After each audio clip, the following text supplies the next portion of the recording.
देखिए बच्चों, कक्षा 10 की क्लास में आप दो चैप्टर पूरी तरीके से पढ़ चुके हैं और वो त्रिकोणमिति और ऊंचाई दूरी। आज से एक नया चैप्टर शुरू किया जाएगा, समांतर श्रेणी, जो कि आपका 5वां चैप्टर होगा। देखिए, जान लेते हैं पहले इसके बारे में सीधे सवाल बताने से पहले कि समांतर श्रेणी इस चैप्टर का नाम है, तो समांतर श्रेणी कहेंगे किसे? जैसे कि हमने पिछले दो चैप्टरों में बताया था आपको कि त्रिकोणमिति चैप्टर था, त्रिकोणमिति किसे कहते हैं। ऊंचाई दूरी में हमने बताया था कैसे क्या होता है, बेसिक चीजें, तो इसकी भी बेसिक चीजें हम बता देते हैं, नहीं आप परेशान रहेंगे। जैसे कि समांतर श्रेणी के वही बार बार समांतर श्रेणी न लिखकर एपी लिखा जाता है। कैसे?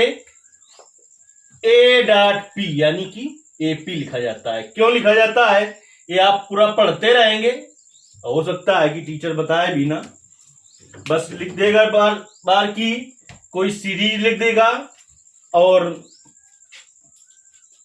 लिख देगा इन एपी, यानी समांतर श्रेणी में है। और क्यों इसे एपी में लिखते हैं, संभवतः आप जान लीजिए, बताए या न बताए कोई। इसके लिए एक चीज और समझ लीजिए आप, एक इसमें बहुत ही बारीक चीज हम आपको बताएंगे कि अनुक्रम और श्रेणी जो होती है उसमें भी अंतर होता है। जबकि तुम्हारी किताब में भी कुछ गड़बड़ है कि कहीं कहीं लिख दिया निम्न श्रेणी में बताइए ये समांतर श्रेणी है कि नहीं, जबकि वो श्रेणी नहीं लिखा, वो अनुक्रम में है। तो अनुक्रम और श्रेणी में भी आपको अंतर हम बताएंगे। सबसे पहले बात करते हैं समांतर श्रेणी। समांतर श्रेणी किसे कहते हैं? ऐसी श्रेणी जिसके प्रत्येक पद में समान संख्या या तो जोड़ी गई हो या घटाई गई हो, इस प्रकार से जो प्राप्त श्रेणी होती है वो समांतर श्रेणी कहलाती है। तो हेडिंग आपको डालना है समांतर श्रेणी। सबसे पहले हेडिंग क्या डालना है? समांतर श्रेणी, यानी कि अर्थमेटिक प्रोग्रेशन। ये आप हेडिंग डाल लीजिए और जो हम बोल रहे हैं वो लिखना है आपको। समांतर श्रेणी हेडिंग डालने के बाद, ऐसी श्रेणी जिसके प्रत्येक पद में या तो समान संख्या जोड़ी गई हो या घटाई गई हो, इस प्रकार से प्राप्त श्रेणी समांतर श्रेणी कहलाती है। फिर से समझ लीजिए, ऐसी श्रेणी जिसके प्रत्येक पद में समान संख्या जोड़ी या घटाई गई हो, इस प्रकार से जो प्राप्त या उपलब्ध श्रेणी होती है वो समांतर श्रेणी कहलाती है। यानी या तो समान संख्या जोड़ी गई होगी या घटाई गई होगी। और समांतर अनुक्रम कह दे तो ऐसा अनुक्रम जिसके प्रत्येक पद में या तो समान संख्या जोड़ी गई होगी या घटाई गई होगी, इस प्रकार से जो उपलब्ध अनुक्रम होगा वो समांतर अनुक्रम कहलाएगा। आपको हाई स्कूल में केवल समांतर श्रेणी पढ़नी है। आगे जब जाएंगे आप फर्स्ट ईयर में, वहां पर आप पढ़ेंगे समांतर श्रेणी, गुणोत्तर श्रेणी और हरात्मक श्रेणी, और उसी में विविध श्रेणी से संबंधित सवाल मिलेंगे। यानी एक ही सवाल में दो दो तीन तीन श्रेणियां हो सकती हैं, इसलिए आपको बहुत अच्छे से समझ लेना है इसे। समांतर श्रेणी को परिभाषा हमने बता दी है, फिर से समझिए। समांतर श्रेणी ऐसी श्रेणी जिसके प्रत्येक पद में समान संख्या जोड़ी या घटाई गई हो, उसे समांतर श्रेणी कहते हैं। पैराग्राफ चेंज करके लिखना है, इसे संक्षेप में ए डॉट पी से प्रदर्शित करते हैं। इसे संक्षेप में ए डॉट पी से प्रदर्शित करते हैं क्योंकि इसकी जो अंग्रेजी होती है वो अर्थमेटिक प्रोग्रेशन होती है। कहीं कहीं अर्थमेटिक लिखा मिलेगा, कहीं कहीं अर्थमेटिकल लिखा मिलेगा, दोनों ही सही है। Arithmetic progression, ARITHMETIC, progression PROGRESSION। तो अर्थमेटिक से ए ले लिया गया, प्रोग्रेशन से पी ले लिया गया। बार बार इसे समांतर श्रेणी ना कहकर इसे संक्षेप में एपी से प्रदर्शित करते हैं। दोनों ही कैपिटल लेटर में होंगे, ए भी और पी भी। देखिए, समांतर श्रेणी का जो प्रथम पद होता है उसे स्मॉल ए से प्रदर्शित किया जाता है। प्रथम पद को स्मॉल ए से, सर्वांतर या इसी कहते हैं पदांतर, दो पदों के बीच के अंतर को कहते हैं पदांतर। इसे स्मॉल डी से प्रदर्शित करते हैं और डी बराबर होता है T2 माइनस T1।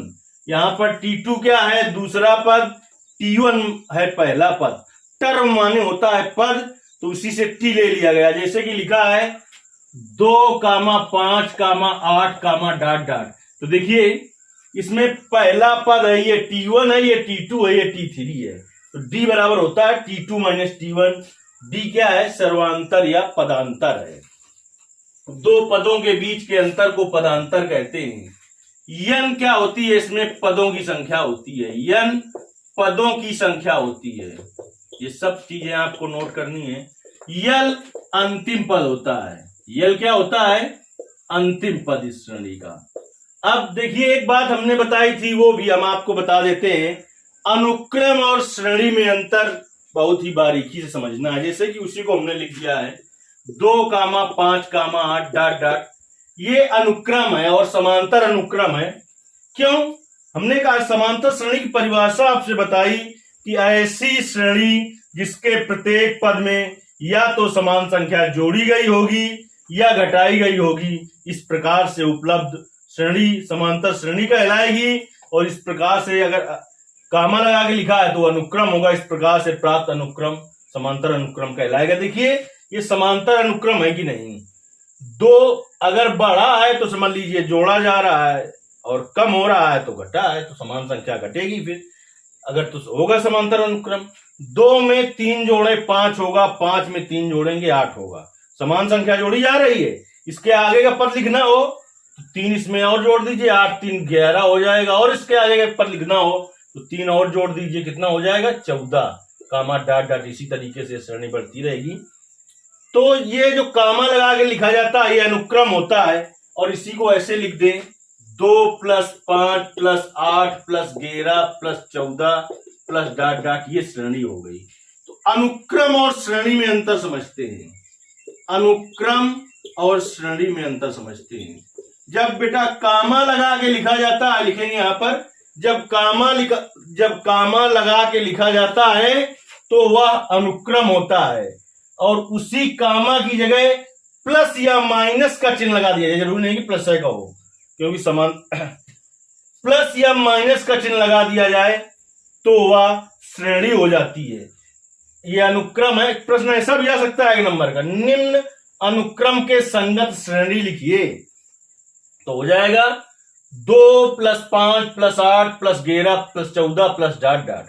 तो अनुक्रम में क्या लिखना है आपको, जब कामा लगा के लिखा जाता है तो वो अनुक्रम होता है, उसी में प्लस या माइनस का चिन्ह लगा दिया जाता है तो वो श्रेणी हो जाती है। इतनी चीजें आपने जान ली। अब इसके कुछ सूत्र जानते हैं और फिर हम सवाल हल करेंगे। देखिए समांतर श्रेणी का जो यनवा पद होता है, यनवा पद, इसे an या tn से कहते हैं। कुछ बुक में आपको an से लिखा मिलेगा और कुछ में tn से लिखा मिलेगा। देखिए समांतर श्रेणी ना लिख के इसे हम संक्षेप में ही लिख देते हैं उसी से। AP का यनवा पद, इस एनसीईआरटी की बुक में an से लिखा जाएगा। an बराबर a + n - 1 * d, या tn बराबर a + n - 1 * d, जहां a प्रथम पद, n पदों की संख्या और d सर्वांतर है। d सर्वांतर है। अब AP का अंतिम पद, AP का अंतिम पद, यल बराबर सूत्र होता है a + n - 1। यनवा पद ही अंतिम पद होता है, इसीलिए यल बराबर ये सूत्र होता है। जहां फिर से लिख देंगे यल अंतिम पद, a प्रथम पद, n पदों की संख्या, d सर्वांतर है। d सर्वांतर है। देखिए डी जो सर्वांतर है, यहाँ पर डी बराबर सर्वांतर या पदांतर डी बराबर होता है T2 माइनस T1, जहां पर डी बराबर T2 माइनस T1, यहां पर भी ऐसा होगा। देखिए एपी के n पदों का योगफल, एपी के n पदों का योगफल Sn बराबर होता है n/2 और कोष्ठ में 2a plus n minus 1 into D. हम नीचे बोले दे रहे हैं आपको क्या लिखना है यहाँ पर, जहां Sn n पदों का योगफल है, n पदों का योगफल है। n लिख लेना है आपको, जो हम बोल रहे हैं n पदों की संख्या है, a प्रथम पद, d सर्वांतर है। यहां पर आपको लिखना है जो हमने बोला है, n क्या है, पदों की संख्या, a क्या है प्रथम पद और d क्या है सर्वांतर है। यदि अंतिम पद ज्ञात हो तो n पदों का योगफल, यदि अंतिम पद ज्ञात हो तो n पदों तब एपी के n पदों का योगफल, n पदों का योगफल Sn बराबर होता है बेटा n/2 a प्लस l। सूत्र दोनों एक ही है लेकिन थोड़ा जल्दी लग जाता है सवाल। अब समझिए Sn बराबर n/2 a प्लस l। इसके बाद आप समझिए एपी का आदि का मतलब होता है प्रारंभ से आरवां पद, a plus r minus 1 into D. AP का आदि से आरवां पद, जैसे कह देगा एक समांतर श्रेणी का कह देगा आदि यानी प्रारंभ से 8वां पद ज्ञात कीजिए, तो r का मान 8 हो जाएगा, a प्रथम पद होगा, d सर्वांतर होगा। एपी का अंत से 8वां पद, एपी का अंत से 8वां पद क्या होगा, l minus r minus 1 into D. देखिए अभी इसके सूत्र और भी हैं, वो हम देख लेते हैं। कोई श्रेणी होगी समांतर है कि नहीं वो कैसे जानेंगे, एक सूत्र और देख लेते हैं, इसके बाद सूत्र तो और हैं लेकिन फिर वीडियो बड़ा हो जाएगा, इसलिए आगे के जो बचे सूत्र होंगे और इससे संबंधित जो पहले बेसिक चीजें होंगी वो बताने के बाद तीसरी जो इसकी क्लास होगी उससे प्रश्नावली शुरू की जाएगी। देखिए एपी की शर्त क्या होती है, कोई सीरीज या अनुक्रम दिया है वो एपी में होगा कि नहीं।